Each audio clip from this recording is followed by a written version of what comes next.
Escape room employees. What's the stupidest thing you've seen someone do to try and get out? Something my group did. The scenario of the room was we were captured and they had us all handcuffed to a cot in the room. We could move around a little bit with the chain attached to the cuffs, and since it was a small room with a light on the desk, we could grab most of the puzzles and bring it to the cot. We solved a lot of the puzzles, still not finding the key to the cuffs to get free. With only a small desk lamp for light, it was hard to see most of the writing, but we made do and continued to solve things. About 20 minutes of solving things still cuffed to the cot, the GM sends us a message saying, "You know you can turn on the lights." Next to the door was a light switch, and after turning on the room lights on the black wall right next to us was a black key hanging on a nail, the key to the cuffs. We escaped the room shortly after that. Someone else posted this story where at some point you find a screwdriver. The point was to unscrew a clock you found previously to get a key. Instead, one guy started taking apart all the furniture, started unscrewing fixtures off the wall. He was a little bit overzealous. Once a group disassembled a portable AC unit hoping to find a key. There wasn't any key. From that moment, screwdriver were forbidden. But the best team I remember was the first team that ever played. We made a big, enormous, gigantic mistake. We forgot the entire detailed instructions inside the room, right at the entrance on a table. They found it immediately. They started reading it. They clearly saw that every combination, every puzzle, every piece of history and every piece of furniture, but they didn't realize it was the complete walkthrough, and in some unknown way they failed to escape. This was our group. We were having trouble with the last puzzle to get out, which involved pressing multiple buttons. We couldn't figure out the sequences and finally asked for a hint. The employee just said all together, so now instead of pushing all the buttons at the same time, we all put our hands on the doorknob, assuming the power of friendship was what was needed to get out. The employee just went no the buttons, cue helpless embarrassed laughter for the next half hour. With our powers combined, we humiliate ourselves. Yes, that's what the power of friendship means.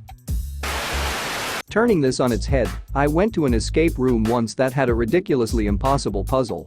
Basically, you were supposed to pick up this one chair and place it in a very specific spot on the floor, and then when you sit in it, look in 3 mirrors. If you had the chair set up just right, you could see 3 pictures on the walls in the reflections. Then you were supposed to count the number of people in each picture from right to left, and that was the combination to a lock. But who the frick can accurately count 32 people in a class photo through a mirror from 10 feet away? Not to mention there was no indication that the chair was supposed to be moved to that spot or that the photographs were a clue. After we spent like 40 minutes completely stuck, the host straight up told us over the intercom how to solve that part of the puzzle, and we were all standing around dumbfounded. Who the hell came up with that one? The host's explanation after it was over was, well, you should have known the mirrors were a clue. Yeah, okay, sure, maybe if that chair was bolted to the floor and obviously suspicious. But who's going to think to pick up a random chair in the corner and move it to that one very specific unmarked spot? Never went back to that place. It's not fun when the puzzles are impossible. One of the benefits of going to new escape rooms is listening to the opening spiel about what you can do in the room. I think my first ever escape room, the operator specifically told us we couldn't pull off the electrical outlet covers. I figured someone had been watching too much Breaking Bad. I went to one escape room where they told us we didn't need to open air vents, access the ceiling panels or move any furniture, etc. Turns out one of the clues was under a piece of furniture. Had the same thing. Don't move furniture, except that this piece of clue is behind the desk. I'm not an employee, but my friend is. One time he was complaining that guy pulled his pants down and screamed, "Let me out of here or it'll come on everything." Haven't been to an escape room since. Rush him. He can't come on all of us. Oh no, I'm hit. My wife likes to tell a story on how a previous male friend of hers was introduced to escape rooms. However, someone, either a friend or the employee, failed to explain that not all things in the room are meant to be taken apart broken to receive a clue key. As soon as the employee started the clock, the friend, thinking a wicker chair had a clue, walked over and stomped his foot right through the seat. Like a foot falling through a thin sheet of ice. Immediately, the employee on the intercom stutters. Yo, you didn't have to break the chair. Props shouldn't need to be broken to get a clue. My wife mentions this story every now and then, and I still get a kick out of the thought of someone just shoving their foot through someone's old wicker chair. I did the stupidest thing I've heard of. There was a row of chairs, just regular chairs you might see at a conference. I noticed that only one of them had the label with a barcode and serial number stuck to the bottom, so I assumed it was intentional and started trying to apply the 10+ digit serial number to everything in the room. The game master told me I wasn't the first one. Makes me wonder why they didn't just remove the label like they did on the other chairs. Because it's intended to throw you off and make you waste time trying to solve the puzzles with useless information. I have seen this often. Some dude tried to jam a small iron bar into an electrical socket. Not sure if he was trying to escape the room or life in general.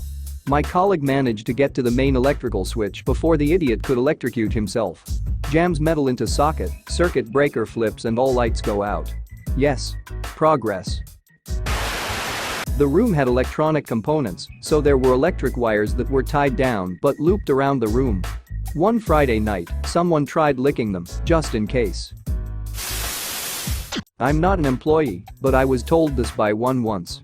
There's a haunted cabin-themed room, and one of the decorations is a creepy baby doll, which serves no functional purpose in the room. There's one part towards the end where you need to perform a ritual, and the employee said that people tie the doll to a hanging string in the room and swing it around to sacrifice it. Apparently they also chant and hold the fake plastic candle decorations as the doll swings around, haha. Not an employee, but I have a group of friends that I do escape rooms with a lot. On one room, at some point you found a few ping pong balls and rackets.